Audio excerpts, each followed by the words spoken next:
Good morning, 9th and O. My name is Bailey, and this is Devotionals, brief devotions for busy people. This morning we find ourselves in Psalm 13. It's a really short psalm, but it has a lot to say. Before we even talk about it, I do just want to read through it. So starting in verse 1, David says, "How long, O Lord, will you forget me forever? How long will you hide your face from me? How long must I take counsel in my soul and have sorrow in my heart all the day? How long shall my enemy be exalted over me? Consider and answer me, O Lord my God. Light up my eyes, lest I sleep the sleep of death. Lest my enemies say, I have prevailed over him. Lest my foes rejoice because I am shaken. But I have trusted in your steadfast love. My heart shall rejoice in your salvation. I will sing to the Lord because he has dealt bountifully with me." So we see very early on in this psalm that David is facing immense turmoil.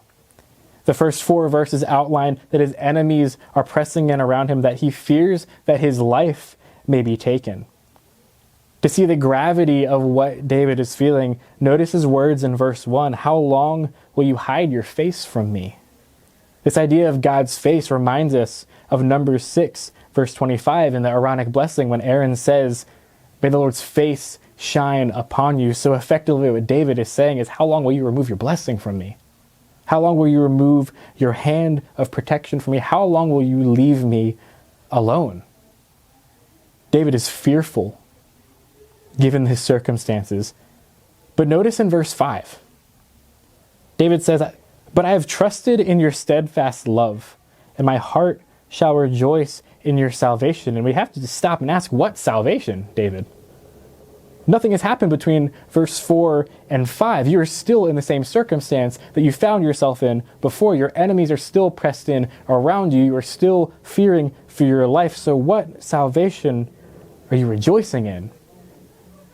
I think we have a pretty clear picture from the rest of the Psalms that David understood the afterlife. We think of Psalms like Psalm 23, where he says he will dwell in the house of the Lord forever. And he has an eternal perspective. And what does that do? It gives him hope.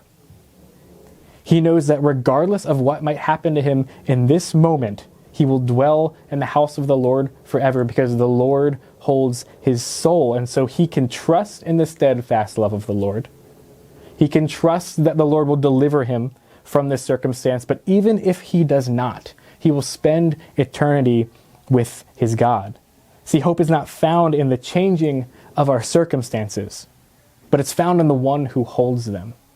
David's hope is found in his God, not in his physical salvation. But I think another thing that we need to recognize is that Psalms are meant to be sung corporately.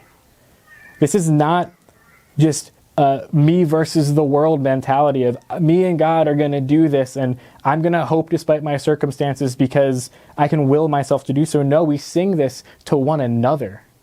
We remind one another of the steadfast love of the Lord, how he has dealt bountifully with us before and will continue to do so. It reminds me of the words of Paul in 2 Corinthians 4, when he says, "We are afflicted in every way, but not crushed, perplexed, but not driven to despair, persecuted, but not forsaken, struck down, but not destroyed." When the church is the church, we are not crushed by our circumstances, no matter how hopeless they may seem, because we have the hope of the gospel and the hope of a returning king. And so, friends, as you wrestle with struggles in life, as you wrestle with trials and toils and snares, be reminded of the words of the old hymn, "Whate'er my God ordains is right, here shall my stand be taken.